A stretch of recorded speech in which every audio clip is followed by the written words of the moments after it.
London, 1845. The chill of the drawing-room mirrored the frost in Lady Pembroke's voice as she addressed her niece. "Your cousin's betrothal ball is Friday next, Rebecca. Lord Northwick will be in attendance, and we must ensure you remain entirely out of his sight." Rebecca Cavendish kept her gaze fixed on her needlework, her fingers steady despite the painful sting of her aunt's words. "I assure you, Aunt, I have no designs on claiming any gentleman's attention. I will remain as unobtrusive as possible." "See that you do." Lady Pembroke's silk gown rustled as she shifted in her seat. "Your father entrusted me with your introduction to society, but I fear his hopes were rather ambitious. 3 seasons without a single offer, Rebecca. Even with your modest dowry, I had expected at least one gentleman might overlook your ordinary appearance." Rebecca lifted her eyes briefly, catching her reflection in the mirror across the room. At 22, she was not hideous, merely unremarkable. Brown hair that refused to hold a curl, features neither striking nor irregular, a complexion clear but devoid of the fashionable porcelain pallor. She was simply plain, rendered nearly invisible beside the glittering beauty of her cousin Amelia. "I understand, Aunt," she replied softly. "Good. The Northwicks are exceedingly particular about appearances, especially the Duke. He's seeking a wife for his younger brother, and Amelia must secure his approval. Your presence would only distract from her perfection." The needle pricked Rebecca's finger, a drop of blood staining the white linen. "I shall make myself scarce." When Lady Pembroke finally departed, Rebecca released a long-held breath. 3 years in her aunt's household had taught her the precise measure of her worth. A poor relation, taken in from obligation rather than affection after her father's death, left her without fortune or protection. The daughter of a scholar who had squandered his inheritance pursuing antiquities across Europe, Rebecca had been raised on archaeological sites and in libraries rather than ballrooms. Her father's final gift had been entrusting her to his sister, believing Lady Pembroke would secure her future. Instead, Rebecca had learned that in London's marriage market, plain faces commanded little currency. Later that evening, as her cousin's lady's maid arranged Rebecca's hair for dinner, she overheard whispers between the servants. "The Duke of Northwick is still in mourning, they say," the maid murmured to another servant. "Since losing his wife in childbirth last year, he's barely left that gloomy estate of his, only coming to London now to arrange his brother's match." "Lord Charles Northwick needs a wealthy bride, from what I hear," came the reply. "The Duke's investments in those archaeological expeditions nearly bankrupted the family. Strange obsession for a nobleman." Rebecca's hands stilled in her lap. Archaeological expeditions. She thought of her father's journals, filled with sketches of ancient ruins and detailed notes on forgotten civilizations, his passion that had consumed their lives and fortune. The evening passed in a blur of barely tasted food and polite conversation. In the privacy of her small bedroom, Rebecca retrieved the worn leather case containing her father's journals from beneath her bed. She had read them countless times, finding comfort in his enthusiastic descriptions of Etruscan pottery and Roman architecture. But tonight, she studied the names scrawled in the margins: patrons, colleagues, fellow enthusiasts.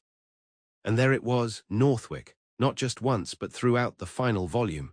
Her father had corresponded with the Duke of Northwick about excavations in Greece. They had shared a passion. For the first time in years, Rebecca felt something beyond resignation stir within her. The Duke had known her father, perhaps even funded his work. Though she would never be beautiful enough to attract a gentleman's interest, perhaps she might at least speak to someone who had shared her father's intellectual pursuits. The night of Amelia's betrothal ball arrived with a flurry of activity. The Pembroke townhouse transformed into a glittering showcase, every surface polished to perfection. As promised, Rebecca made herself inconspicuous, wearing her plainest gown of dove grey silk and positioning herself in the library adjacent to the ballroom, where refreshments were laid out for guests seeking respite from dancing. Her duties were simple: ensure the servants maintained the refreshment table and discreetly alert her aunt if anything required attention. The arrangement suited Rebecca perfectly. From her vantage point, she could observe the celebration without being seen, a ghost at the periphery of the glittering assembly. The evening progressed predictably. Amelia, resplendent in pale blue silk and pearls, captivated every gentleman in attendance. Lady Pembroke circulated proudly, accepting congratulations on her daughter's engagement to Lord Edmund Harrington. The match was advantageous, though not as prestigious as the Northwick connection she had coveted. Near midnight, Rebecca slipped into the main library to retrieve a book of poetry she had been reading. The room was blessedly empty, the guests more interested in dancing than literature. She was reaching for the volume when the library door opened behind her. "Pardon me," came a deep voice. "I was seeking a moment's solitude." Rebecca turned, an apology forming on her lips, only to freeze at the sight of the gentleman before her. Tall and imposing in formal black evening clothes, he carried himself with unmistakable authority. His face was striking rather than handsome, lean, with a prominent nose and penetrating grey eyes beneath dark brows. A thin scar ran along his left jawline, adding character to features that might otherwise have been too severe. She cursed automatically, years of training overriding her surprise. "Forgive me, sir. I was just leaving." His gaze sharpened as he studied her. "You're not one of the guests." It wasn't a question, but Rebecca answered anyway. "I am Lady Pembroke's niece." Ah, understanding flickered across his face. "Miss Cavendish, I presume." Rebecca's heart stuttered. "You know of me, sir." "I knew your father." He stepped further into the room, closing the door behind him. "I am Colin Northwick." The Duke of Northwick. Rebecca's mind whirled. "My Lord Duke," she amended with a deeper curtsy. "Professor Cavendish spoke of you often," he continued, moving to examine the bookshelves. "He was immensely proud of your scholarly aptitude. I understand you assisted with cataloguing his findings from the Peloponnese excavation." Rebecca could scarcely breathe. 3 years in London society, and no one had ever mentioned her father with anything but veiled disapproval for his eccentric pursuits and financial imprudence. Now the Duke of Northwick, a man her aunt had declared practically a recluse, was casually discussing her father's work as if it were a matter of significance. "I did, Your Grace. Though I fear my contributions were modest." He selected a volume, examining its spine. "Professor Cavendish considered your translations of the Greek inscriptions quite valuable.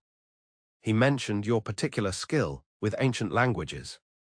You corresponded with my father regularly." She couldn't keep the wonder from her voice. "For several years, I funded his final expedition." A shadow crossed his face. "I was sorry to learn of his passing. His work was extraordinary, if underappreciated by those lacking vision." Rebecca felt tears threatening. She blinked them away, unwilling to embarrass herself. "That is most kind, Your Grace. Few people understood his passion."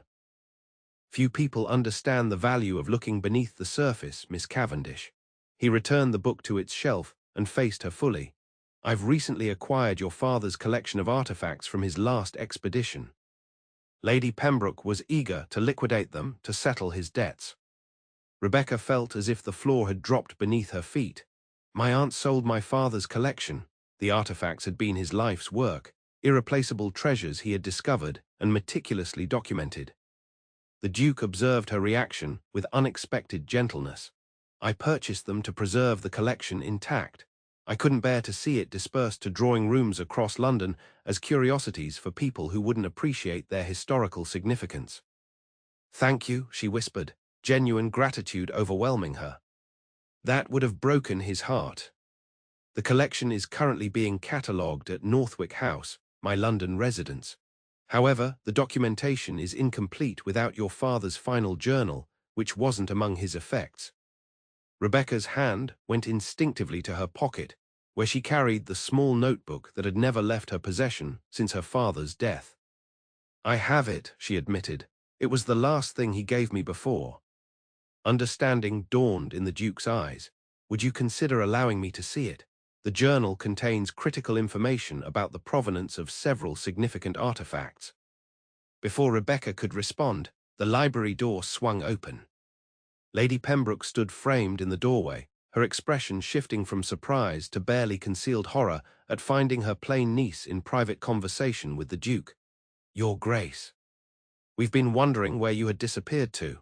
Lady Pembroke swept into the room, pointedly positioning herself between Rebecca and the Duke. "I see you've met my niece." Indeed, the Duke's expression betrayed nothing. "Miss Cavendish and I were discussing her father's archaeological work." Lady Pembroke's smile tightened. "How quaint. Rebecca, your cousin is asking for you, something about refreshments requiring attention." The dismissal was unmistakable. Rebecca curtsied to the Duke, avoiding her aunt's gaze. "It was an honor to meet you, Your Grace." As she slipped past her aunt, the Duke's voice stopped her. "Miss Cavendish, regarding our discussion, perhaps you might call at Northwick House tomorrow. My curator would be most interested in your insights." Before Lady Pembroke could intervene, Rebecca turned back. "I would be delighted, Your Grace." The Duke nodded, his expression inscrutable. 2 o'clock then. Rebecca hurried from the library, her heart pounding. Behind her she heard her aunt's voice, low and conciliatory, undoubtedly making excuses for her niece's presumption. But for once, Rebecca didn't care. After years of invisibility, someone had seen her, not for her plain face or modest dowry, but for her mind. The next morning brought Lady Pembroke's predictable objections. "Absolutely not," her aunt declared over breakfast. "You cannot call upon a bachelor gentleman, duke or not. It's entirely inappropriate." Rebecca set down her teacup with unusual firmness. "The Duke has invited me to consult on my father's collection, aunt. It's a scholarly appointment, not a social call." "Scholarly," Lady Pembroke scoffed. "The Duke of Northwick has no interest in your scholarly abilities, Rebecca. If he's showing you attention, it can only be from some misplaced sense of obligation to your father." The words strung, but Rebecca persisted. "Then there can be no objection to my fulfilling that obligation. I'll take Amelia's lady's maid as chaperone." "You forget yourself," Lady Pembroke hissed. "You are under my protection and will obey my wishes. The Duke is here to arrange a match for his brother with a suitable young lady. Your presence would only complicate matters." Rebecca thought of her father's journal, the last link to a life that had once held purpose and passion. "I have an obligation to my father's memory, aunt. If the Duke believes I can assist with preserving his work, I must try." Lady Pembroke's face hardened.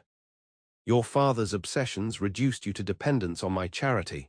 I've done my duty by you, Rebecca, but my patience has limits. Choose carefully between a foolish errand and your position in this household." The threat hung in the air between them.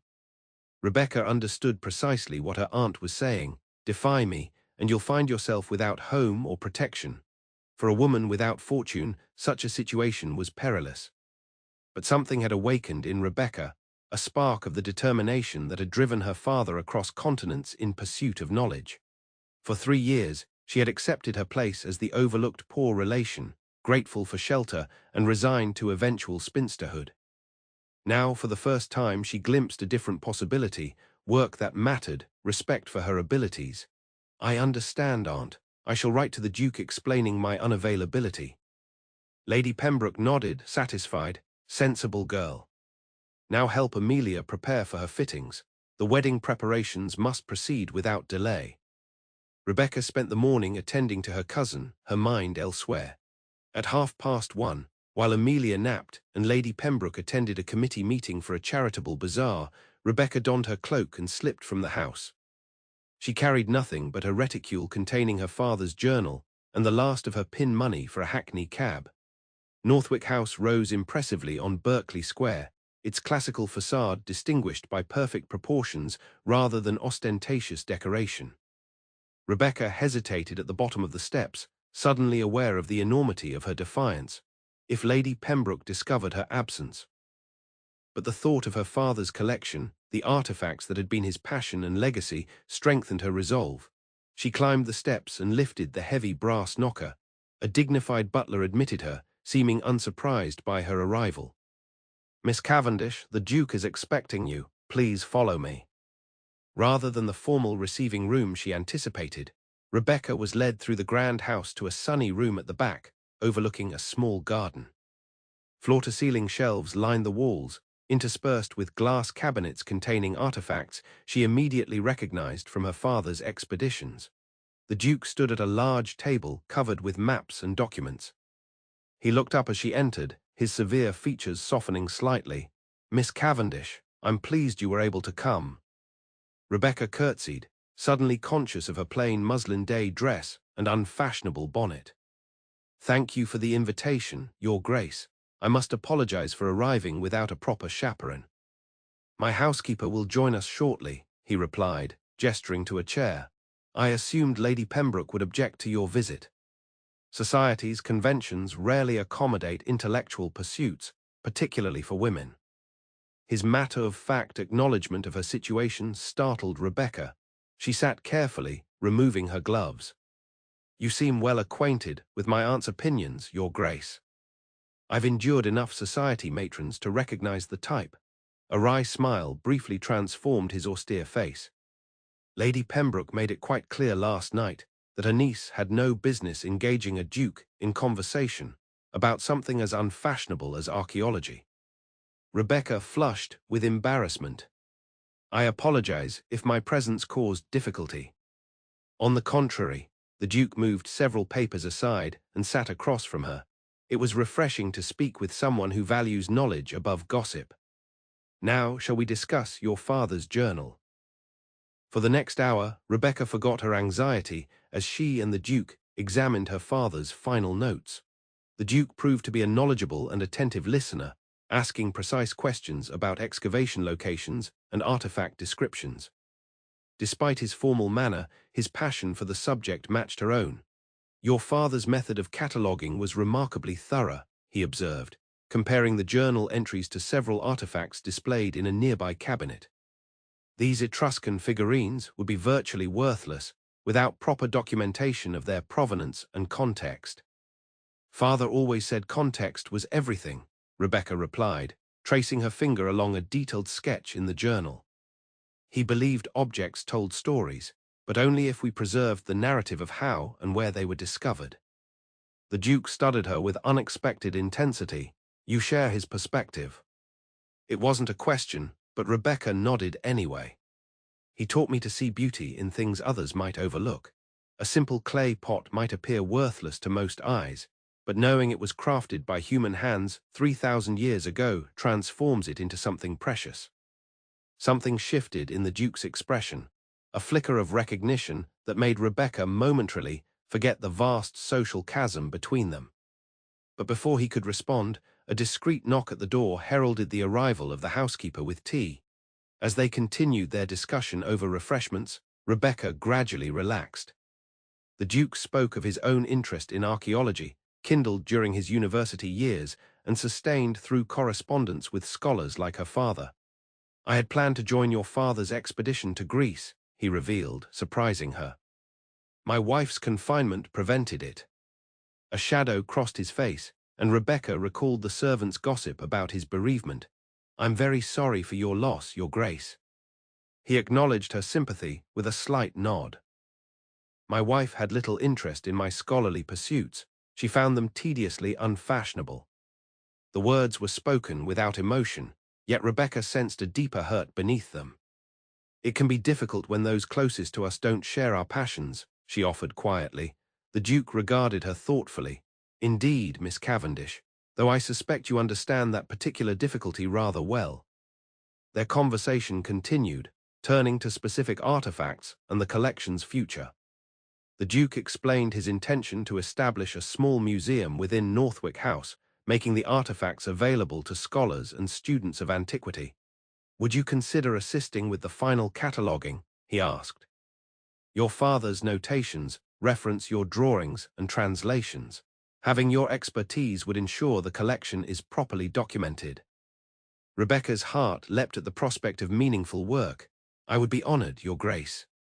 However, she hesitated, reluctant to mention her aunt's prohibition. "However, Lady Pembroke would object," he finished for her, his expression knowing. "I anticipated as much. Perhaps we might arrange for you to work here several mornings each week. I could send my carriage, with my sister as chaperone." "You have a sister?" Rebecca hadn't heard any mention of the Duke's family beyond his brother. "Lady Elena lives quietly at our country estate most of the year. She's currently visiting London to assist with my brother's betrothal arrangements." His mouth quirked slightly. Like you, she prefers books to ballrooms. The idea of regular visits to catalogue her father's collection filled Rebecca with hopeful anticipation. Yet the practical obstacles remained daunting. My aunt is unlikely to permit such an arrangement. The Duke considered this, tapping his fingers against the journal's leather cover. Leave Lady Pembroke to me, Miss Cavendish. I believe I can present the situation in terms she'll find difficult to refuse. As Rebecca prepared to depart, having spent far longer at Northwick House than intended, the Duke escorted her to the entrance hall. I've taken the liberty of arranging my carriage to return you to your aunt's home, he said. It would be best if you arrived in a manner suggesting my official sanction of your visit. Rebecca looked up at him in surprise. That's very thoughtful, Your Grace. I recognize your position is precarious, he replied simply. I would not wish to worsen it. Standing in the grand foyer with afternoon sunlight streaming through tall windows, Rebecca was struck by how different the Duke seemed from his reputation. Society whispered of a cold, forbidding widower consumed by grief and financial concerns. Instead, she had found a man of genuine intellectual curiosity and unexpected consideration. May I ask you something, Your Grace? She ventured, as the butler announced the carriage was ready. He inclined his head, waiting. Why did you notice me last night? I'm rather practiced at being invisible at social gatherings. The Duke's grey eyes held hers with startling directness. Perhaps because I recognize the habit of observation, Miss Cavendish. Those who watch from the margins often see what others miss. His voice softened fractionally. Your father once told me his daughter had learned to find beauty where others saw only dust and fragments. I suspect that requires a particular kind of vision. Rebecca felt a warmth spread through her chest at his words. For the first time in years, someone had seen beyond her plain exterior to the person beneath, the woman who found wonder in ancient civilizations and joy in translating forgotten languages. Thank you, Your Grace, she said simply, for remembering my father and for preserving his work. Until Wednesday, then, he replied with a formal bow, 2 o'clock. As the Duke's carriage carried her back to her aunt's home, Rebecca touched the journal in her reticule, a tangible link between her past and a future suddenly less bleak than it had seemed yesterday. She had no illusions about her situation. She remained a dependent poor relation with few prospects. Yet something had shifted within her, a reawakening of purpose that felt dangerously like hope.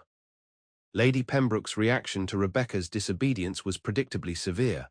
Willful, ungrateful girl, her aunt raged that evening. After everything I've done for you, do you have any conception of what such behavior could cost this family? What if you had been seen entering a bachelor's residence unaccompanied? Rebecca stood silently before her aunt's desk, hands clasped tightly. The Duke's housekeeper chaperoned our meeting, and I returned in his carriage. There was nothing improper about the visit.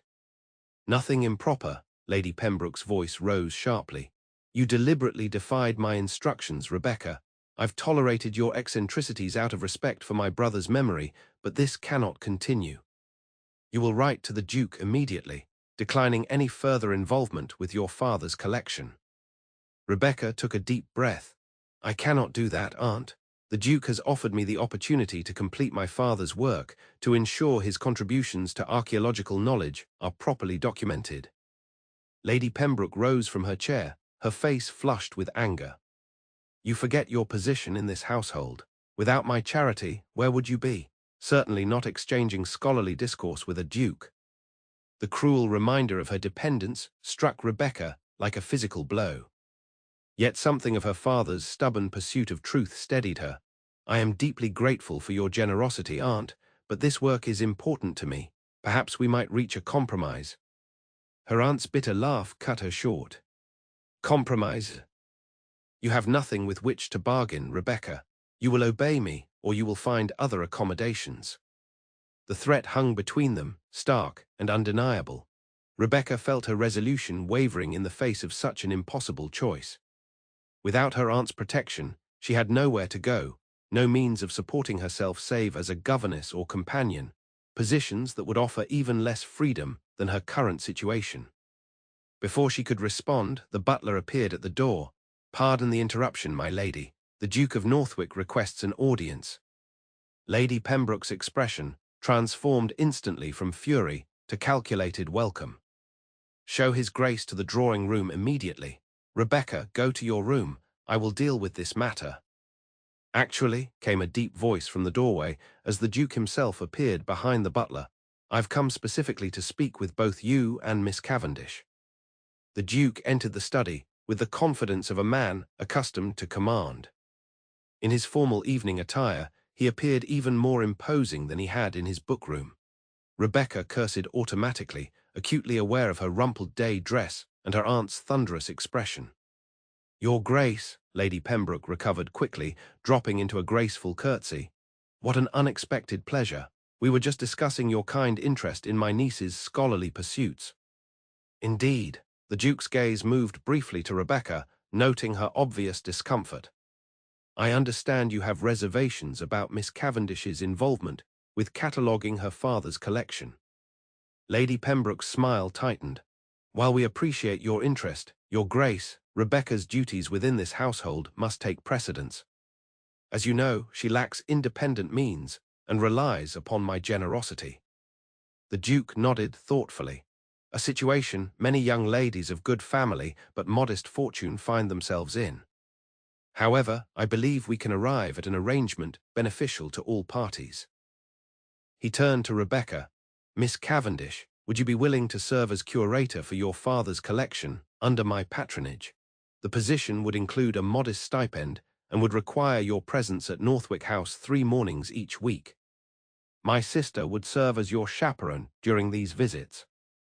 Rebecca could scarcely believe what she was hearing. Curator with a stipend. "Your father intended the collection for scholarly study," the Duke continued. "Who better to oversee its documentation than the person who assisted with its excavation and cataloguing from the beginning?" Lady Pembroke's expression had frozen in a rictus of polite disbelief. "While most generous, Your Grace, such an arrangement would be highly irregular. A young unmarried lady undertaking employment, even under such distinguished patronage. The Countess of Burlington's daughter catalogued her family's art collection last year," the Duke countered smoothly. "The Duchess of Sutherland's niece oversees their library of rare manuscripts. Scholarly pursuits within the confines of proper supervision have precedent among the ton, Lady Pembroke." Rebecca watched her aunt calculate rapidly, weighing social disapproval against ducal favor. The Pembroke family, while respectable, was not of sufficient standing to dismiss a duke's explicit wishes without consequence. "Your concern for my niece is commendable," Lady Pembroke finally managed. "Perhaps we might discuss the details of such an arrangement privately, Your Grace." "Of course," the Duke turned to Rebecca. "Miss Cavendish, if you'll excuse us." Rebecca curtsied, her mind whirling with possibilities she had never dared imagine. "Thank you, Your Grace." As she left the study, she heard her aunt's voice drop to a confidential murmur. "Your interest in my niece's intellectual capabilities does you credit, Your Grace. Though I must be frank, Rebecca's prospects are limited by her modest portion and—" The door closed, cutting off the remainder of her aunt's assessment. Rebecca didn't need to hear it. She knew precisely what would follow. Her plain appearance, her unfashionable interests, her lack of social accomplishments, all catalogued as deficiencies that made her unmarriageable in society's eyes. Yet for the first time, those familiar inadequacies seemed less definitive. The Duke had offered her meaningful work, a purpose beyond waiting in drawing rooms for a proposal that would never come. Whether her aunt permitted it remained to be seen, but the mere existence of such a possibility altered something fundamental in Rebecca's perception of herself. That night, she could scarcely sleep, her mind filled with visions of mornings spent among artifacts and ancient texts, contributing to knowledge that would outlast the transient concerns of a London season. By morning, it was settled. Lady Pembroke, unable to refuse the Duke's direct request without offence, had negotiated terms she could present as a social triumph rather than a peculiar employment. Rebecca would assist with cataloguing her father's collection 3 mornings weekly, chaperoned by the Duke's sister. The stipend would be paid quarterly to Lady Pembroke for Miss Cavendish's expenses, maintaining the fiction that Rebecca was not working for wages but receiving patronage for genteel scholarly pursuits. You will, of course, conduct yourself with absolute propriety, Lady Pembroke instructed over breakfast. The Duke's interest appears scholarly, but one cannot be too careful. His brother remains unmarried, and your connection to the Northwick household might yet prove advantageous for our family. Rebecca recognized the implication immediately. Her aunt now viewed her scholarly work as a potential avenue to promote Amelia's interests with the Northwick family. The irony might have been amusing if it weren't so predictable. I understand, Aunt. I shall remember my position at all times. Lady Pembroke nodded, satisfied. See that you do. The Duke may find your academic knowledge useful, but never forget that in society's eyes, you remain what you've always been. The words were meant to humble, to remind Rebecca of her limitations. Yet as she prepared for her first official visit to Northwick House the following day, she found herself strangely untroubled by her aunt's assessment. For 3 years, she had accepted others' valuation of her worth. Now, for the first time, she glimpsed the possibility of defining herself by different measures. The Duke's sister, Lady Elena Northwick, proved to be a revelation. Petite and dark-haired where her brother was tall and imposing, she greeted Rebecca with genuine warmth when the Duke's carriage delivered her to Northwick House. Miss Cavendish, I'm delighted to meet you at last. My brother has spoken of your father's work with great admiration. Lady Elena's quick smile transformed her plain features into something approaching beauty.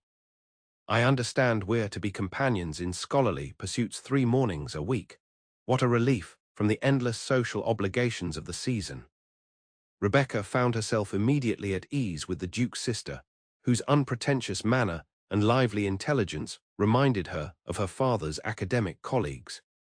As Lady Elena led her to the bookroom where they would work, Rebecca ventured a question that had lingered in her mind. Has His Grace always been interested in archaeology, Lady Elena? It seems an unusual pursuit for a nobleman. Colin has always been drawn to the past, Lady Elena replied thoughtfully. Our mother encouraged his interest from childhood. After Cambridge, he planned an extended tour of classical sites in Greece and Italy, but our father's death called him home to assume the dukedom. She glanced at Rebecca. Your father's correspondence rekindled that passion. The collection became increasingly important to him after Sophia's death. The Duchess? Rebecca asked hesitantly. Lady Elena nodded, her expression softening. My brother's marriage was, she hesitated, choosing her words carefully. Sophia was very beautiful, very accomplished, and very aware of her position as Duchess. She found Colin's scholarly interests tedious and unfashionable. Before Rebecca could respond, they reached the bookroom where the Duke awaited them. Unlike their previous meeting, he was dressed informally in a dark coat without the elaborate neckcloth and waistcoat required for social calls. The effect was to render him more approachable, though no less imposing. Miss Cavendish, he greeted her with a formal bow. I trust Lady Elena has made you welcome. Very much so, Your Grace. Rebecca curtsied, suddenly conscious of her simple blue muslin dress and modest bonnet. Though her aunt had insisted she dress properly for these visits, Rebecca's wardrobe contained nothing that would impress in a ducal household. If the Duke noticed her plain attire, he gave no sign. I've organized the artifacts according to your father's preliminary classifications, he explained, leading her to a series of cabinets along one wall. However, several pieces lack proper documentation. I'm hoping your father's journal will help identify their provenance. The morning passed quickly as Rebecca immersed herself in the familiar world of artifact classification. The Duke proved to be a knowledgeable collaborator, his questions precise and his observations astute. Lady Elena divided her attention between her own book and their work, occasionally joining their discussions with surprising insight. By noon, Rebecca had established a preliminary cataloguing system and identified several misclassified artifacts.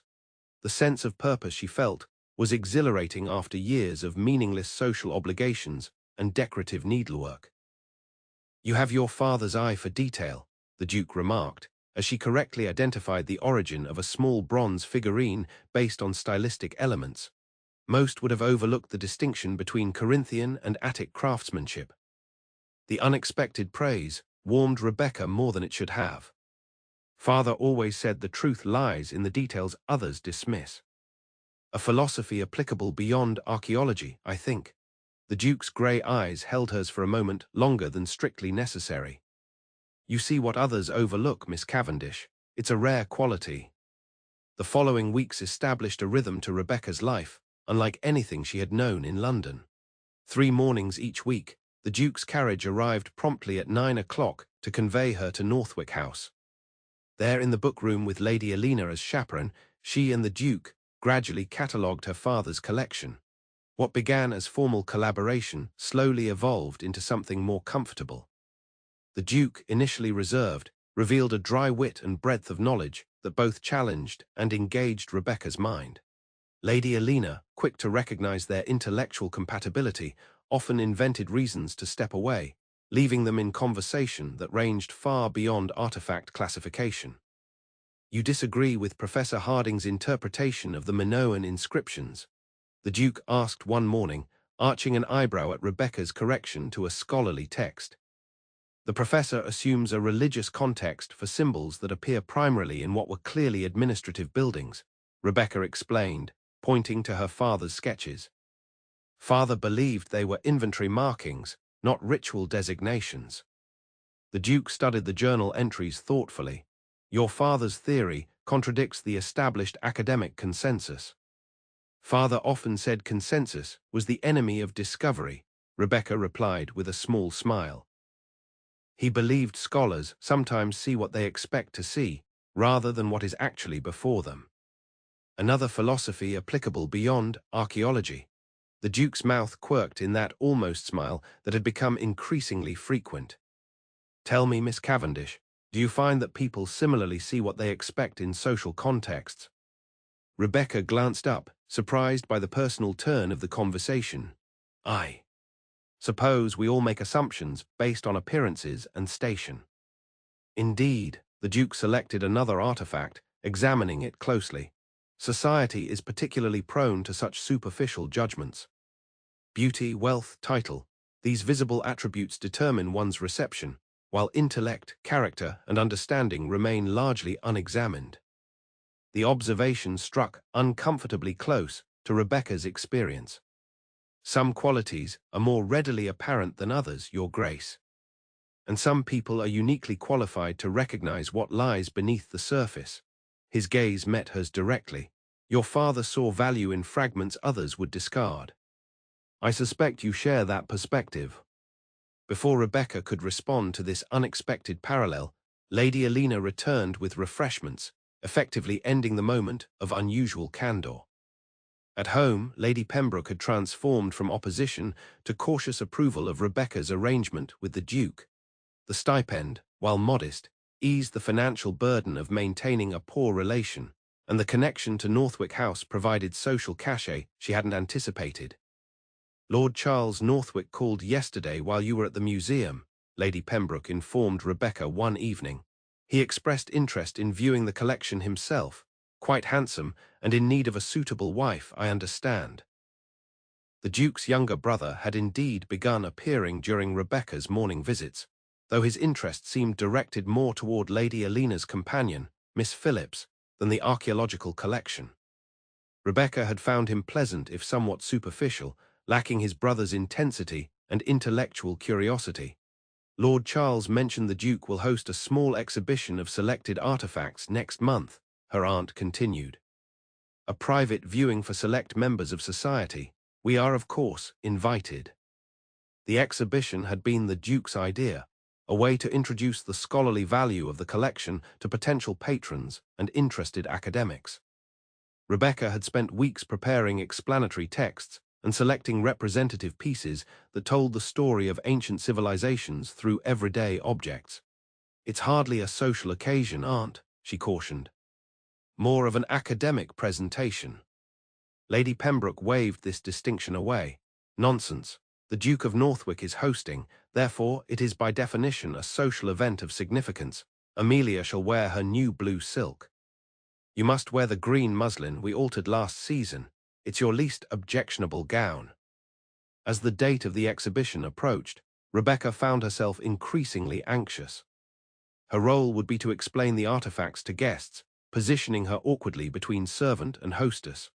The thought of addressing distinguished visitors made her stomach clench with nerves, yet beneath the anxiety lay a current of excitement. This was her father's legacy, the work that had defined his life, and she would be its voice. The evening of the exhibition arrived with unexpected complications. As Rebecca prepared to leave with her aunt and cousin, a note arrived from Northwick House. Lady Alina had been taken ill with a fever, and the Duke requested Rebecca's assistance in receiving guests and explaining the collection in her absence. "This is most irregular," Lady Pembroke frowned, reading the note. "You cannot possibly act as hostess in a duke's household." "I won't be hosting, Aunt," Rebecca explained, struggling to contain her impatience. Merely assisting with the scholarly explanations of the artifacts. Lady Alina had prepared to guide the academic visitors through the collection. Her aunt remained skeptical but ultimately relented, recognizing the social advantage of having her niece in such a visible role at a ducal function. "Remember your position," she warned as their carriage arrived at Northwick House. "You are here as a scholar, not as a lady of consequence." Rebecca hardly needed the reminder. As she entered the grand entrance hall, now transformed with displayed artifacts in elegant cases, she was acutely aware of her borrowed status. Her green muslin, though her finest gown, was several seasons out of date, and she wore no jewels save a simple cameo that had belonged to her mother. The Duke greeted them formally, resplendent in evening attire that emphasized his commanding height and aristocratic bearing. "Lady Pembroke, Miss Cavendish, thank you for coming. I apologize for my sister's absence." "Such a pity," Lady Pembroke murmured with practiced concern. "Nothing serious, I trust." "A temporary indisposition." The Duke's attention shifted to Rebecca. "Miss Cavendish, if I might borrow you briefly to review the exhibition order. The guests will begin arriving shortly." As he led her toward the main exhibition room, Rebecca became aware of subtle changes to the displays they had prepared together.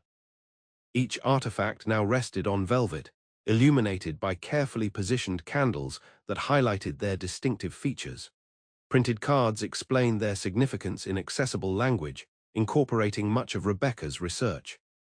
"You've transformed everything," she marveled, taking in the elegant presentation. "It looks like a royal museum."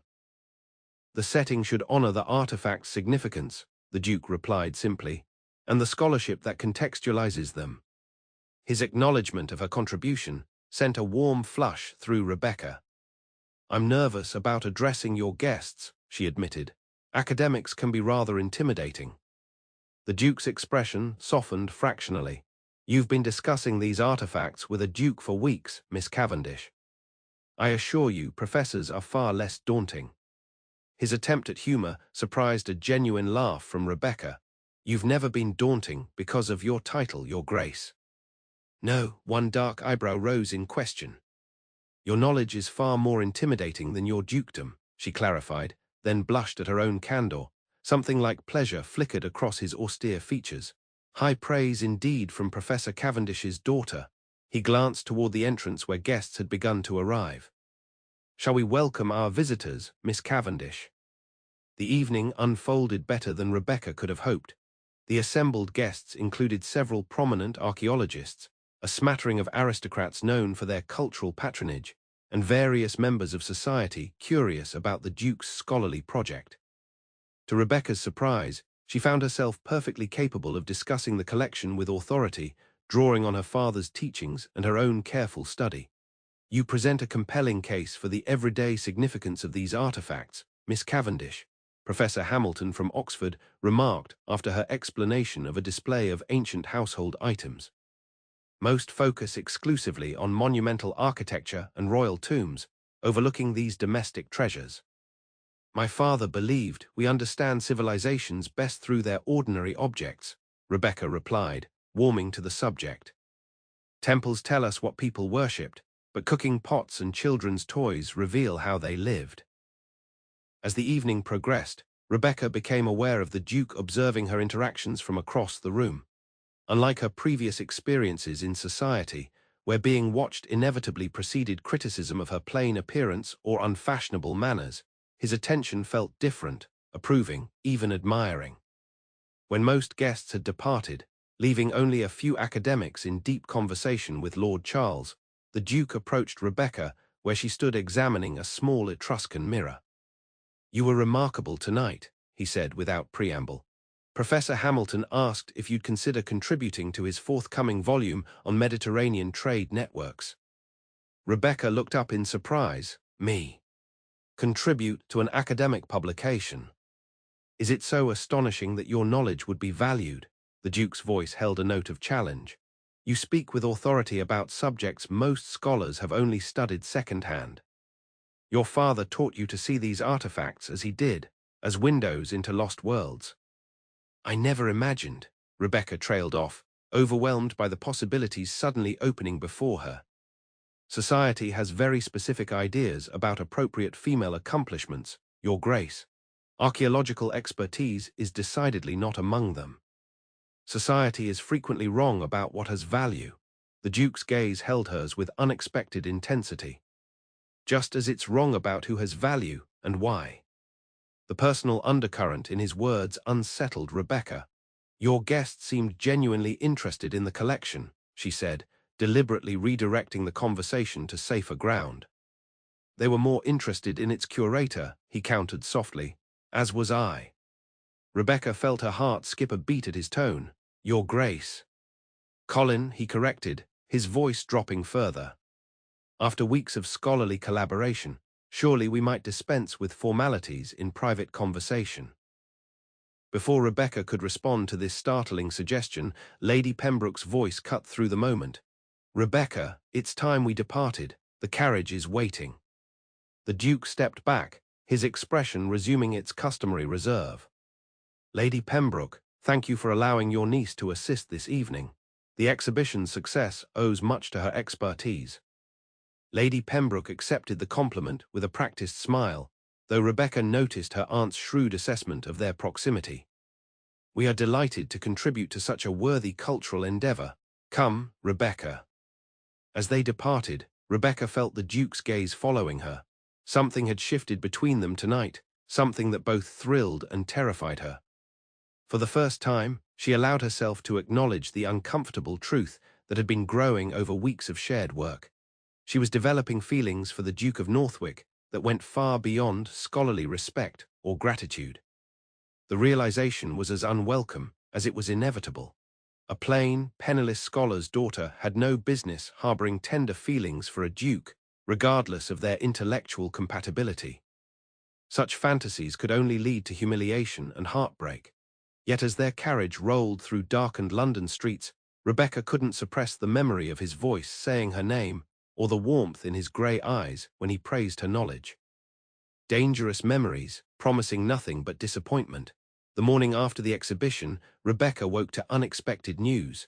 The Pembroke household was in an uproar, servants rushing to pack trunks and prepare for immediate travel. "We leave for Pembroke Manor within the hour," Lady Pembroke announced, sweeping into Rebecca's modest bedchamber without knocking. "Lord Harrington has requested Amelia's presence in the country immediately. Apparently his mother is unwell and wishes to finalize wedding arrangements before her condition worsens." Rebecca sat up in bed, disoriented by the sudden change of plans. "All of us aren't. What about my work at Northwick House?" Lady Pembroke's expression hardened. "That arrangement is temporarily suspended. I've sent a note to the Duke explaining our sudden departure. You'll resume your cataloguing when we return to London in a fortnight." Something in her aunt's tone alerted Rebecca that there was more to this sudden exodus than concern for Lord Harrington's mother. "Has something happened, Aunt?" Lady Pembroke hesitated, then sat at the edge of Rebecca's bed, her voice dropping to a confidential murmur. "There has been talk, Rebecca, whispers about your frequent presence at Northwick House. Last night I overheard Lady Jersey commenting on the Duke's unusual attention to you during the exhibition." Rebecca felt her face grow hot. There was nothing improper. "Impropriety is defined by appearance as much as reality," her aunt interrupted sharply. "The Duke is a widower of considerable fortune and position. You are an unmarried young lady of good family but modest means. Your scholarly collaboration may be entirely innocent, but society will inevitably construct a more interesting narrative." The implication was unmistakable. Rebecca's reputation, and by extension, the Pembroke family's standing, could be compromised by continued association with the Duke without the buffer of London society's watchful presence. "I understand, Aunt." Rebecca's voice remained steady despite the hollow ache forming in her chest. "Of course I'll accompany you to the country." Lady Pembroke nodded, satisfied. "Pack only essentials. We'll send for additional belongings once we're settled." Left alone, Rebecca moved mechanically to prepare for their journey. The abrupt separation from her work, from the Duke, felt like a physical pain. Just when she had found purpose and appreciation for her abilities, circumstances conspired to remove her from both. Yet beneath her disappointment lay an uncomfortable recognition of her aunt's wisdom.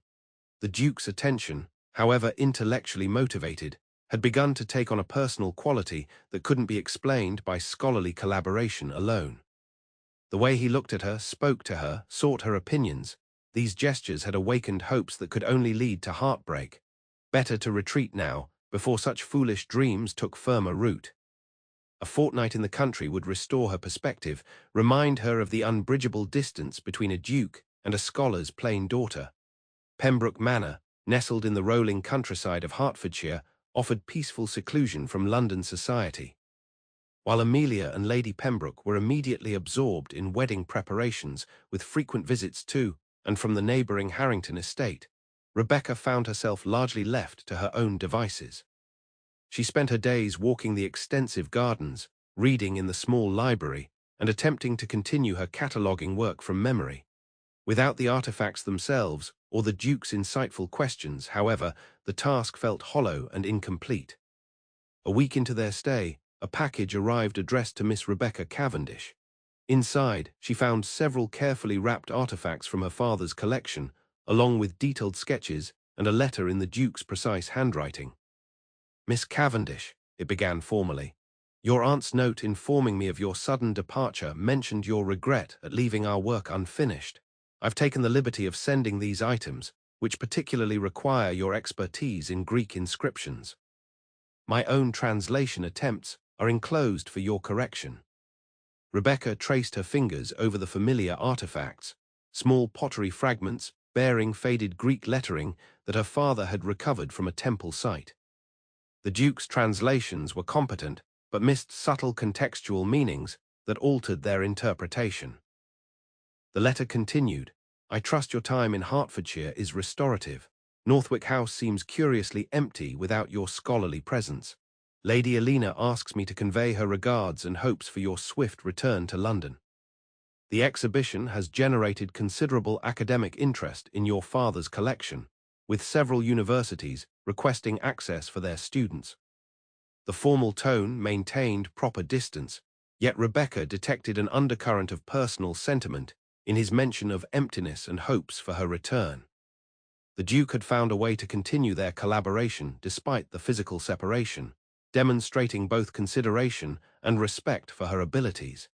She spent the afternoon correcting his translations and preparing detailed notes explaining the contextual significance of each inscription. That evening, she penned a careful response, thanking him for entrusting her with the artifacts and offering her completed analysis. Thus began a correspondence that sustained Rebecca through 2 weeks of country quiet. Every few days, a package would arrive from London containing artifacts or scholarly papers for her review. Her responses grew increasingly detailed, sometimes extending to several pages of analysis and interpretation. The Duke's replies remained formally correct, focused primarily on archaeological matters, yet occasionally included personal observations that suggested more than scholarly interest. He mentioned books he thought she might enjoy, described conversations with visiting academics who had praised her exhibition presentation, and once, most daringly, confessed that he found himself looking up from his work, expecting to see her examining an artifact across the table. Rebecca knew she should guard her heart against reading too much into these gestures. The Duke was, above all, a gentleman fulfilling obligations to a valued colleague. Yet each letter, each thoughtful selection of artifacts that reflected her particular interests, chipped away at her resolution to maintain emotional distance. Lady Pembroke, preoccupied with wedding arrangements, seemed oblivious to this ongoing correspondence until the day a formal invitation arrived from Northwick House.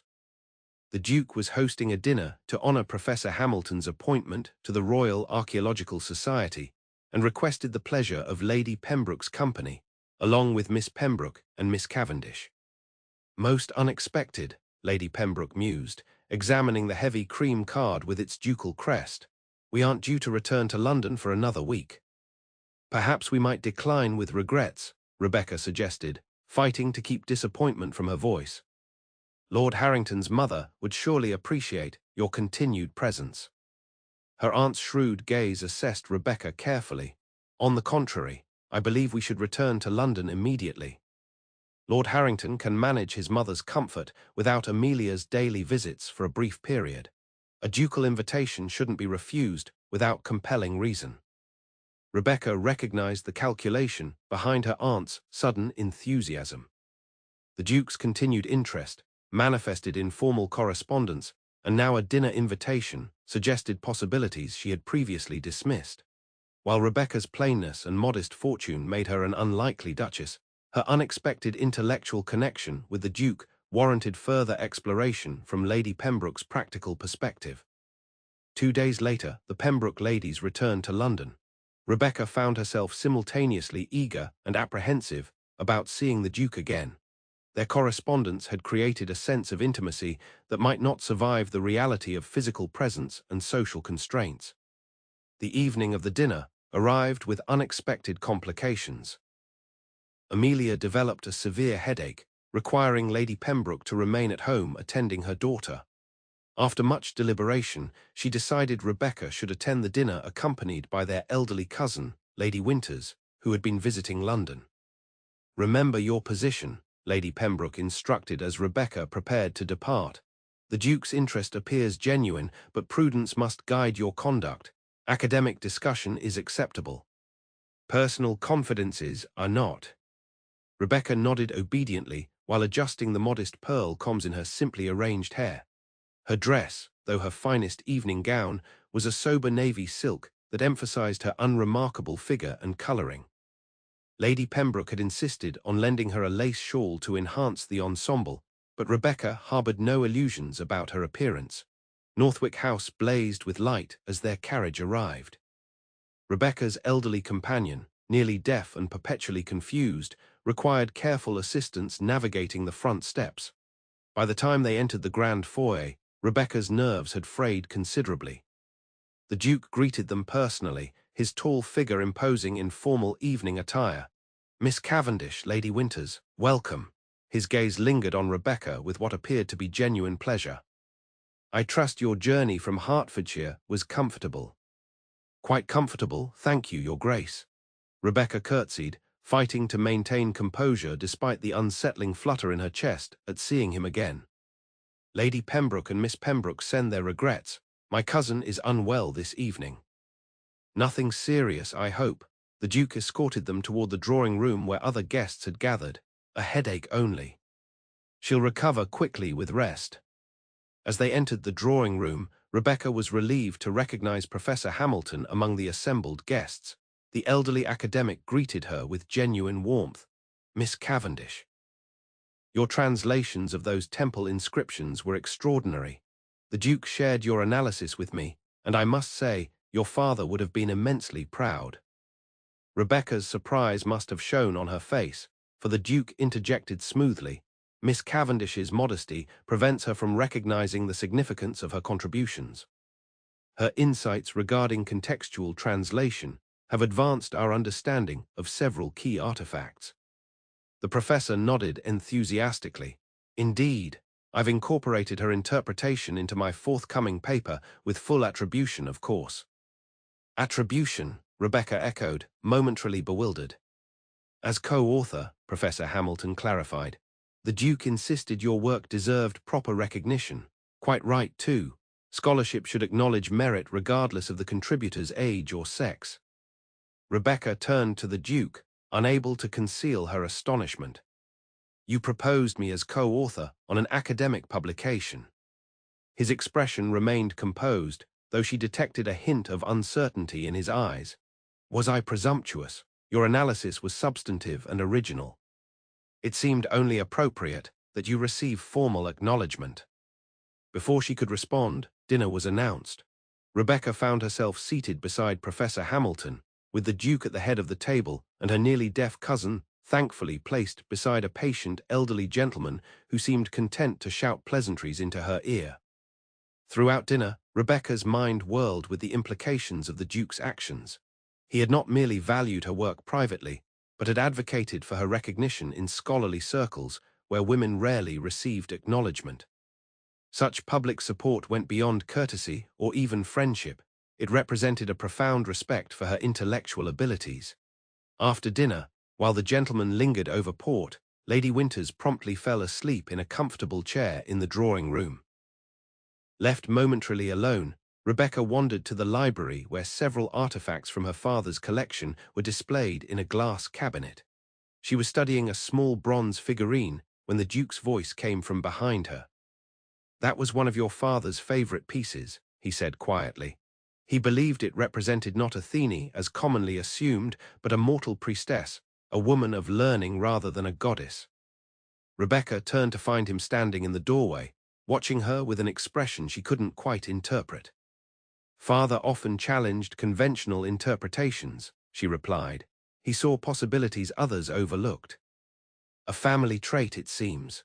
The Duke entered the room fully, closing the door partially behind him, a compromise between propriety and privacy. "Your work these past months has transformed our understanding of the collection, Rebecca." The use of her given name sent a tremor through her. "Your Grace." "Colin," he corrected gently. "At least when we're speaking of matters beyond archaeology." Rebecca gathered her courage, meeting his gaze directly. "Are we speaking of matters beyond archaeology?" "I believe we have been for some time." He moved closer, his expression more open than she had ever seen it. "Your departure to Hertfordshire made me realize how significantly your presence has altered my life.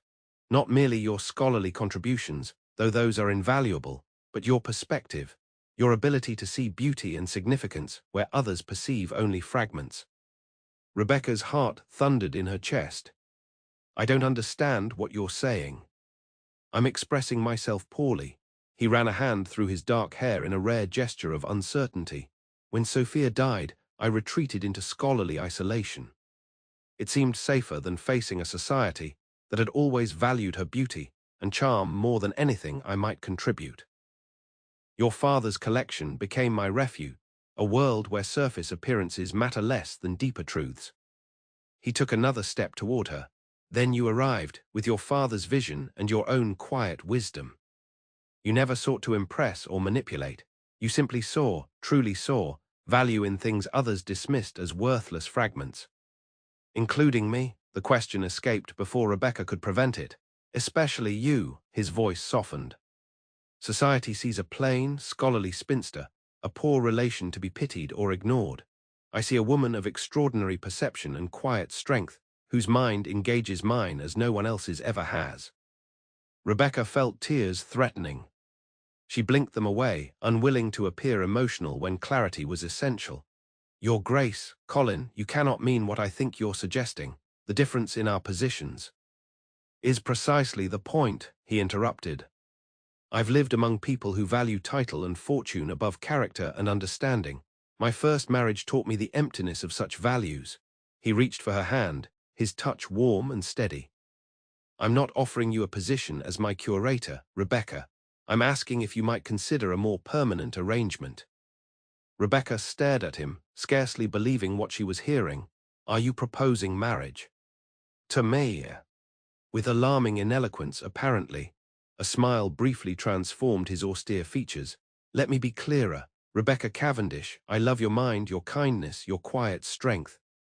I love how you see the world, finding beauty and meaning in what others overlook. I cannot imagine returning to life without you. Will you do me the honor of becoming my wife?" The world seemed to still around them. Rebecca searched his face for any sign of pity or obligation, finding instead only earnest vulnerability in the eyes of a man unaccustomed to revealing his heart. "Society will say you married beneath you," she whispered. They'll wonder why a duke chose someone so plain when he could have had any beauty in London. Let them wonder. His grip on her hand tightened. I've spent my life meeting others' expectations.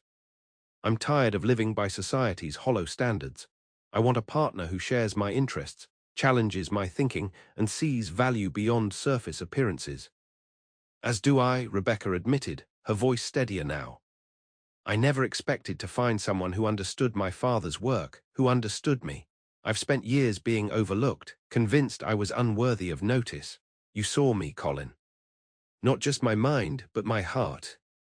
Is that a yes? Hope transformed his expression, rendering him almost boyish despite his imposing height and formal attire. Rebecca smiled through sudden tears. Yes. I would be honored to become your wife. He drew her gently into his arms, his embrace tentative at first, then sure as she leaned into him. When his lips met hers, Rebecca understood finally what her father had always taught her. True treasure is rarely found where everyone is looking. Sometimes the most precious discoveries lie overlooked, waiting for someone with vision to recognize their worth. In the weeks that followed, London society buzzed with speculation about the Duke of Northwick's unexpected engagement to the unremarkable niece of Lady Pembroke. Lady Jersey declared it incomprehensible that one of England's most eligible widowers would choose a plain bluestocking over the season's beautiful debutantes. Others whispered of mysterious obligations or secret scandals necessitating such an unusual match. Rebecca weathered the scrutiny with newfound confidence. Each morning she visited Northwick House, now as the Duke's fiancée rather than his curator, continuing their work on her father's collection while planning their life together. Lady Elena had become a true friend, delighting in her brother's happiness and the intellectual companionship Rebecca brought to their previously solemn household. On the evening before their wedding, Colin presented Rebecca with a gift, a delicate gold locket containing not a miniature portrait, but a tiny fragment of ancient pottery. From your father's first excavation in Greece, he explained as she examined it wonderingly. He gave it to me years ago, saying it represented the moment he understood his life's purpose. I thought you might carry it tomorrow, a link between your past and our future. Rebecca closed her fingers around the locket, overcome by the thoughtfulness of the gesture. Thank you for understanding what would matter to me. I spent years married to someone who never saw beyond appearances, Colin said quietly. I learned too late the emptiness of such vision.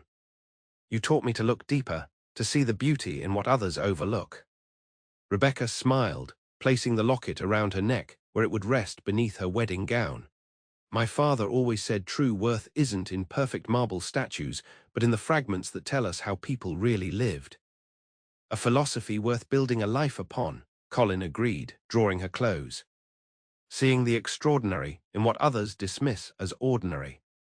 As their lips met, Rebecca knew society would never fully understand their unusual match. Let them wonder why a duke had chosen a plain scholar's daughter over the beauties of the ton. She and Colin recognized a deeper truth. Sometimes the most precious treasures are those that lie cast aside, waiting for someone with vision to recognize their true value.